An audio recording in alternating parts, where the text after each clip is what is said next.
I have yet to give a speech or have a meeting where somebody doesn't ask me the millennial question. What's the millennial question? Apparently, millennials as a generation, which is a group of people who were born approximately 1984 and after, are tough to manage. And they're accused of being entitled and narcissistic, and self-interested, unfocused, lazy. But entitled is the big one. And because they confound leadership so much, what's happening is leaders are asking the millennials, what do you want? And millennials are saying, we want to work in a place with purpose, love that. We want to make an impact, you know, whatever that means. We want free food and beanbags. And so somebody articulates some sort of purpose, there's lots of free food and there's beanbags, and yet for some reason, they're still not happy. And that's because they're missing, there's a missing piece. What I've learned is that I can break it down into four pieces, right? There are four things, four characteristics. One is parenting, the other one is technology, the third is impatience, and the fourth is environment. The generation that we call the millennials, too many of them grew up subject to, not my words, failed parenting strategies. Where, for example, they were told that they were special all the time. They were told that they could have anything they want in life, just because they want it. Some of them got into honors classes, not because they deserved it, but because their parents complained. And some of them got A's, not because they earned them, but because the teachers didn't want to deal with the parents. Some kids got participation medals. You got a medal for coming in last, right? Which the science we know is pretty clear, which is it devalues the medal and the reward for those who actually work hard, and it actually makes the person who comes in last feel embarrassed because they know they didn't deserve it, so it actually makes them feel worse, right? So you take this group of people, and they graduate school, and they get a job, and they're thrust into the real world, and in an instant, they find out they're not special, their moms can't get them a promotion, that you get nothing for coming in last, and by the way, you can't just have it because you want it. And in an instant, their entire self-image is shattered. And so you have an entire generation that's growing up with lower self-esteem than previous generations. The other problem, to compound it, is we're growing up in a Facebook, Instagram world. In other words, we're good at putting filters on things. We're good at showing people that life is amazing even though I'm depressed. And so everybody sounds tough, and everybody sounds like they got it all figured out. And the reality is there's very little toughness, and most people don't have it figured out. And so when the more senior people say, well, what should we do? They sound like, this is what you got to do. And they have no clue. Right? So you have an entire generation growing up with lower self-esteem than previous generations, right? Through no fault of their own. Through no fault of their own, right? They were dealt a bad hand. Now let's add in technology. We know that engagement with social media and our cell phones releases a chemical called dopamine. That's why when you get a text, it feels good. Right? So, you know, we've all had it where you're feeling a little bit down or feeling a bit lonely, and so you send out 10 texts to 10 friends, you know, hi, hi, hi, hi, hi. Because it feels good when you get a response. It's why we count the likes, it's why we go back 10 times to see if my Instagram is growing slower, did I do something wrong? Do they not like me anymore, right? The trauma for young kids to be unfriended, right? Because we know when you get it, you get a hit of dopamine, which feels good. It's why we like it, it's why we keep going back to it. Dopamine is the exact same chemical that makes us feel good when we smoke, when we drink, and when we gamble. In other words, it's highly, highly addictive, right? We have age restrictions on smoking, gambling, and alcohol, and we have no age restrictions on social media and cell phones, which is the equivalent of opening up the liquor cabinet and saying to our teenagers, hey, by the way, this adolescence thing, if it gets you down... But that's basically what's happening. That's basically what's happening, right? That's basically what happened. You have an entire generation that has access to an addictive, numbing chemical called dopamine through social media and cell phones as they're going through the high stress of adolescence. Why is this important? Almost every alcoholic discovered alcohol when they were teenagers. When we're very, very young, the only approval we need is the approval of our parents. And as we go through adolescence, we make this transition where we now need the approval of our peers. Very frustrating for our parents, very important for us. It allows us to acculturate outside of our immediate families into the broader tribe, right? It's a highly, highly stressful and anxious period of our lives, and we're supposed to learn to rely on our friends. Some people, quite by accident, discover alcohol and numbing effects of dopamine to help them cope with the stresses and anxieties of adolescence. Unfortunately, that becomes hardwired in their brains, and for the rest of their lives, when they suffer significant stress, they will not turn to a person, they will turn to the bottle. Social stress, financial stress, career stress, that's pretty much the primary reasons why an alcoholic drinks, right? What's happening is, because we're allowing unfettered access to these dopamine-producing devices and media, basically it's becoming hardwired, and what we're seeing is, as they grow older, too many kids don't know how to form deep, meaningful relationships. Their words, not mine. They will admit that many of their friendships are superficial. They will admit that their friends, that they don't count on their friends, they don't rely on their friends, they have fun with their friends, but they also know that their friends will cancel on them if something better comes along. Deep, meaningful relationships are not there because they never practice the skill set, and worse, they don't have the coping mechanisms to deal with stress. So when significant stress starts to show up in their lives, they're not turning to a person, they're turning to a device, they're turning to social media, they're turning to these things which offer temporary relief. We know, the science is clear, we know that people who spend more time on Facebook suffer higher rates of depression than people who spend less time on Facebook.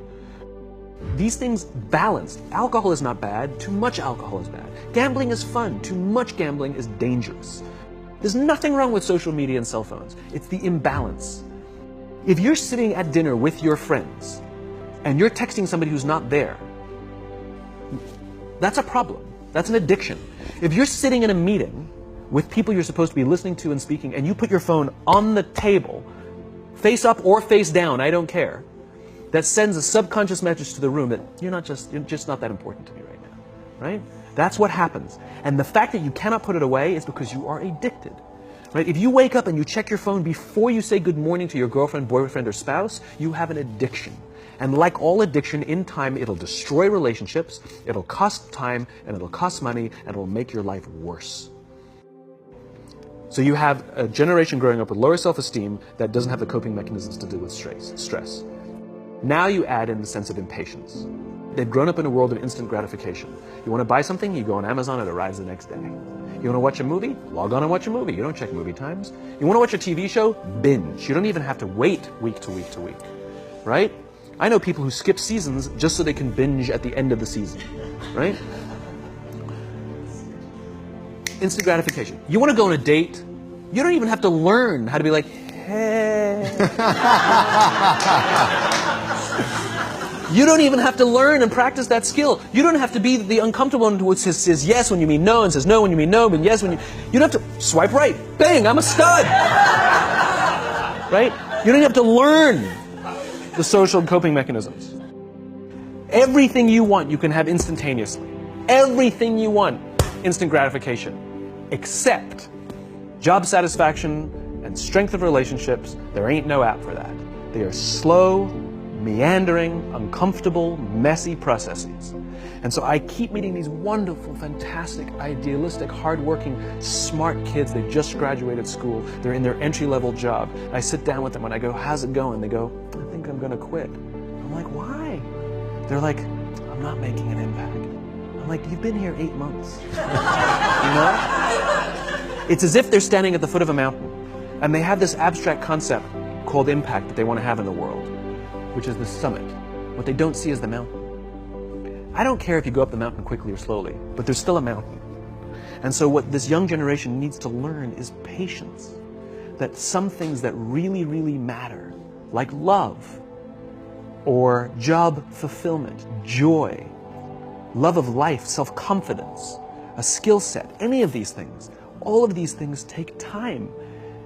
Sometimes you can expedite pieces of it, but the overall journey is arduous and long and difficult. And if you don't ask for help and learn that skill set, you will fall off the mountain, or you will, the worst case scenario, and we're already seeing it, the worst case scenario is we're seeing an increase in suicide rates, we're seeing an increase in this generation, we're seeing an increase in accidental deaths due to drug overdoses, we're seeing more and more kids drop out of school or take leaves of absence due to depression.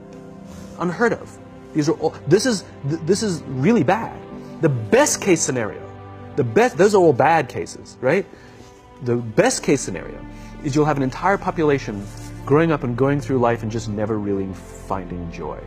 They'll never really find deep, deep fulfillment in work or in life. They'll just waft through life, and it'll be just, it's fine. How's your job? It's fine. It's the same as yesterday. How's your relationship? It's fine. Like that's the best case scenario. Which leads me to the fourth point, which is environment. Which is we're taking this amazing group of young, fantastic kids who were just dealt a bad hand. It's no fault of their own. And we put them in corporate environments that care more about the numbers than they do about the kids.